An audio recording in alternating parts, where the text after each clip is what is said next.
We got a grab bag again? We do. I love the grab bags. All right. Well, we're going to start with one that I think you've heard of, and you may like. I don't know.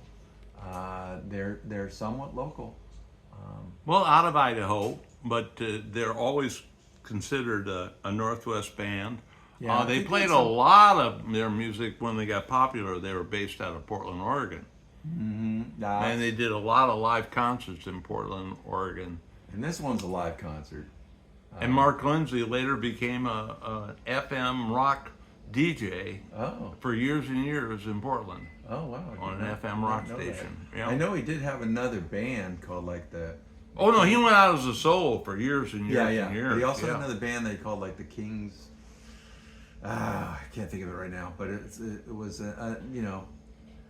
Well, I don't think he could play off that Raiders any way or shape or form because they wouldn't allow him. He just played under his own name most of the time. Right. Well, And that was better because his name on a lot of albums it's Mark Lindsay and Right. Paul Revere and the Raiders. Right. Or Mark Lindsay and the Raiders. Yeah, for a lot of years, I thought Paul Revere was Mark Lindsay. I mean, I thought that was I don't blame you. the He was the front man. he was the front man, so that's how that worked out. And of course, this was produced by Terry Metchler and Roger Hart. And you know, I got later. You know, I love this record. This record, I cooked it. You know, I played it, and it was our brother Tom's record. But I just kept playing this record because it was fun. And the guys at the time were like 17 years old, and later on I got the Rhino Records 2 CD version of this record where they had all the outtakes or all the other, like they had 2 nights of Paul Revere and the Raiders material that they sifted through to get this record. But the full thing you get from Rhino on their package, and still great. I mean, Oompa Doo, Big Boy Pete, just fun tunes. You know. Well, their version of Louie Louie, to me, is the best version of Louie Louie. Yeah. Money, that's what I want. You can't sit down. Do you love me? These are bad times. Do you remember how they started that? Do you love me? No, I meant the Louie Louie. I'm sorry. Oh, Louie. It's Louie Louie time! Yeah. Just shouting it out, you know. Yeah. Get out on the dance floor. It's Louie Louie time. Yeah, but it's fun. And then comes on those saxes, you know. Yeah, but a band that's just, you know, they even had a TV show Where the Action Is, and then they also had the Good I can't point, think I of the forgot about guy that. that does all the cars, but they had the Raider coach, and I had the card for the Raider coach, you know, because they put it with bubble gum and you could get the card, and I had that Raiders coach. Are you talking about the football team coach or who? No. They came out in like a stagecoach. Oh, I So see. they had this kind of a car, you know. I want to say Barris. Is that the guy's name? Barris.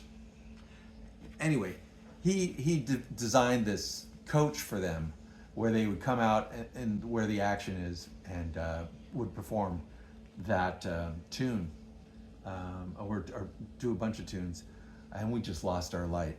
That's all right. We didn't pay the bill. Who cares? Oh no, we'll just do it with the little light we have left. I've seen a lot of videos that were very dark, and Were you? you know. Well, maybe we just did, you know, Adam's Family music and things like Yeah, that's all Monsters and such. Actually, there's a lot of you are out there going to say Dizzy looks better in low light. Right, yeah, there we go. Why couldn't they have been doing this the whole Yeah. time? So, Paul Revere and the Raiders, fantastic band. I have great something stuff. that I want to say about this. Paul Revere and the Raiders have never been, along with so many classic rock bands, in the Rock and Roll Hall of Fame. They have been overlooked to the point, there's basically only, to my knowledge, Mark Lindsay's still alive. And this goes for Procol Harum. Gary Booker has now died. So if you wanted to put either band in the Rock and Roll Hall of Fame now, It's gonna be a tribute band. it's Yeah. too bad. Yeah, no, because they got a we're number over- of trying to put everybody. Can in you there believe that in the Judas time. Priest is not in the Rock and Yeah, Roll well, there's Hall so of many. Fame? There's so many that Yeah, you know, Doobie's, and- I think, are they finally in there? I think that they must have gotten it. Yeah, but you know, there's so many really noteworthy bands in Paul Revere, and when you look at how many millions of records they sold, and how many years until Paul Revere actually was in a wheelchair and died, that's when the band died had- on the stage. Oh, my Oh no, it wasn't at the stage, no. Okay, good. Gee. But but no, he they're kept it smart as alive, you know, for many years. Yeah, I got to see them at the Paramount with a bunch of Steppenwolf, John Kay, and it was supposed to open up with Roger McGuinn, but he skipped out on that show. But Paul Revere was there, and it was a nice, fun show. Yeah. Oh, it is. You know, Yeah. because Paul Revere, let's just spend a moment there. At his organ, had a bike horn on the right side, and then on his left side, he'd pull out a starter's gun and shoot the gun off, like he's a pirate, you know. And Fun. the whole band Good times. and they danced as they sang and as Gotta they get the played their kicks. instruments, you know. Yeah, they would jump up kicks and down, get you kinda know, harder to find, and they yeah. turn to the right, then they're center, then they're to the left. Right, you know? right. And Fang, Yeah. I mean, just crazy, Yeah. crazy antics and Uh-huh. good time party band. And all right, we're back. We got light, and we just finished up with Paul Revere. And let's move on to our next one, which is I think, is this right? Yeah, I'm doing this right. I forget whose grab bag we're grabbing. Rhinoceros. This is better. Oh, this Times is Are not. Coming. This is this like either a second album or a compilation? It says "Better Times Are Coming." Rhinoceros. I don't think it's a compilation. Oh, okay. Well, I liked Rhinoceros' first album, which was a psychedelic cover album, and what it looked like is it looked like it had a dinosaur or something drawing on it. Could it be a rhinoceros? Well, if it was a very psychedelic rhinoceros, and This one's not quite as psychedelic, but there's Yeah. a rhino right there. yeah, right. And Well, you know, this is one of the bands that mixed jazz and rock together. And they, you know, the Rolling Stones even had a album in which they start off side one, track one, with a jazz number. Charlie Watts was very deep into jazz, and he would, when he wasn't touring with the Rolling Stones, be a member of a jazz band that played more or less traditional jazz, I would call it. And but anyway, Rhinoceros had a jazz influence to it. Not all their tracks are in the jazz rock frame. Some are just pure rock, but they definitely had a little flavor there. Nice. Yeah, I like that. it. Blood, Sweat, and Tears, that kind of thing. Now, I haven't Makes heard sense. this album, so I can't verify that this is one that you need to have. But the very first Rhinoceros album is a collector's find. It's rare and never sold a lot. And the label kind of escapes me. I want to say maybe for a rock band and jazz, I think it might have been on Vanguard. This one's on Elektra. Elektra, that's a folk label. So Elektra at the time. It's, there you go. That's you're right. There you go. Well, Good. I Good. can read. I have my Electra's glasses right. on. Great. Yeah. But That's it. that's it. Rhinoceros. So Good group. Good group. Next up. Oh, the man. They've done, biographies on him and all. A good story to read about how he grew up with a oppressive father. He wanted to be accepted by his father, but because he was gay, and at the time his father couldn't, and he had to overcome so much. And to think at the time that he was growing up, because he was popular early in the 50s, and it just made it when albums were coming out. And 78's, I believe Little Richard's probably original first records were on 78's. He, if I watch videos It of says this, 1955. He was a green 15-year-old kid when he started. Oh, wait, this is the guy that wrote this. I'm sorry. He was an R&B DJ. So that doesn't.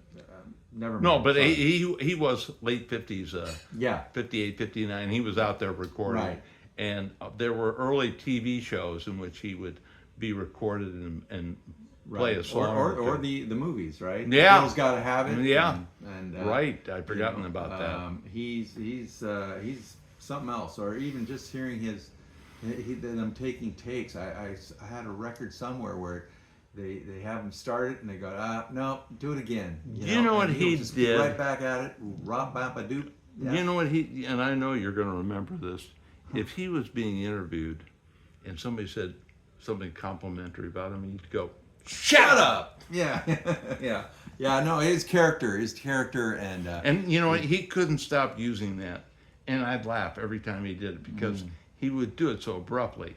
yeah, I saw him later in life where he was at the Coliseum here in Seattle at Bumbershoot, and he was handing out watches or something. I mean, just bizarre and just it's like, play the tunes. Come on, little Richard, let's go. And he would just be sucking it up. But why not suck it up? Get all that adulation that you so richly deserve. So hats off to Little Richard. He fine artist, great stuff. Other people made the money on it like so many times, and but he's the originator. He was the original artist, the original Long Tall Sally, all that stuff. Good golly, Miss Molly. Whole lot of shaking going on. Just a fun, energetic. Well, we've mentioned that he brought the enthusiasm to that music. Others could re-record it, but they couldn't deliver the enthusiasm, because if you ever saw the videos and everything of him, he's the type of guy to stand up while he's playing Get his foot on the keyboard. all the keys, running up and down it, And quite the voice, and also showmanship. A lot of showmanship. Yeah. Okay, we got. Well, it looks like maybe a couple left. Let's do the Righteous Brothers. The Righteous Brothers, Soul and Inspiration. Bill Medley, who must be close to 89 or 88 or somewhere in there, is still out there on I was tour. in Vegas, and he had just played the casino. He wasn't playing that week that I was there, but he had just played the casino. And he has his daughter. It's kind of like Stevie Wonder has his daughter when he performs in concerts and goes out on tour. Yeah, no, it's same with Bill Medley, and he seems. I've seen interviews with him, and I must say I admire him. He's very humble. And but he has the goods. He's got that he's voice. and he's still delivering now. I've seen videos of his recent acts, and you're not gonna regret seeing Bill Medley. If you get a chance to see Bill Medley and you like the Righteous Brothers, go see him. And this is Blue Eyed Soul. I mean, this is like when it first kind of came out there. I can't think of another. Well, he was, Bobby. Rydell? No, his partner. Oh, his partner. Oh, yeah. Let's see if I can see it on the back. Yeah. Anyway, he was the lead voice and terrific. And so when he died relatively early compared to the life of span. Bobby Hatfield? Bobby Hatfield. Bobby Hatfield could get up there on that high register and just knock the socks off of you. Right. So he never tried to really duplicate that. He just really he did do tours, but I mean you couldn't find another singer like that. Right. Right. But they were out there. And didn't he? Was it Jennifer Warnes? Didn't Bill Medley? Yes, I think you got that right. And right. Jennifer Warnes, and they got a hit, and he still does that. I think that's his closing song, and I think he does it with his daughter now. Okay. Yeah. That makes sense. Yeah. But fantastic artist, and you think Hall & Oates, There's a lot of other bands that did Blue Eye Soul later on, but these were the guys that really first brought it out as far as bringing that. I have to that admit, feel. I think Bill Medley's going to see this, and I want to tell Bill, No you know, chance. Bill, this is you at about 32. You still got it, How about buddy. they turn the lights out on us again? Yeah, you still Sorry. got it, Sorry, buddy. Dizzy. You still got the goods.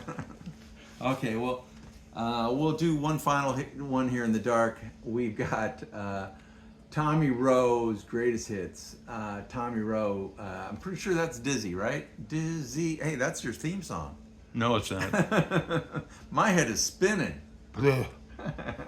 So, is that where you're at with this, with Tommy Rowe? You're Definitely. definitely another one of those Down the road to the dumpster. bubblegum music for you. Down the road to the dumpster. Jam Up and Jelly Tights, not for you. Does huh? that say something like $8.99 on it? I hope not. No, $5. $5. New mint. $5 too much. I enjoy it. I enjoyed you? it. I do. Yeah, I enjoyed watching them on ABC's American Bandstand, and that's fine. Well, I was a kid, right? What else would I be listening to? That's the kind of music I was at age 7, 67, 68, 69. That's probably when he was hitting it, and I was 6, 7, 8, 9. And Kathy, I guess if I was 6 or 8 or 9, I could go for this too. But above 12 years old, I'd go, no, I left that all behind. all right, I left those with my golden record, Disney records, and the rest of them. That's the end of today's grab bag. All right. Well, it was fun. It was enjoyable. And I'm really having a good time. I hate to see it end. But, you know, the only thing that would be better is I hope we get a few comments.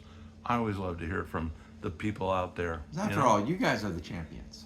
I might be That's right. named the champ, but you guys are the champions. Definitely. Thank you. We appreciate it.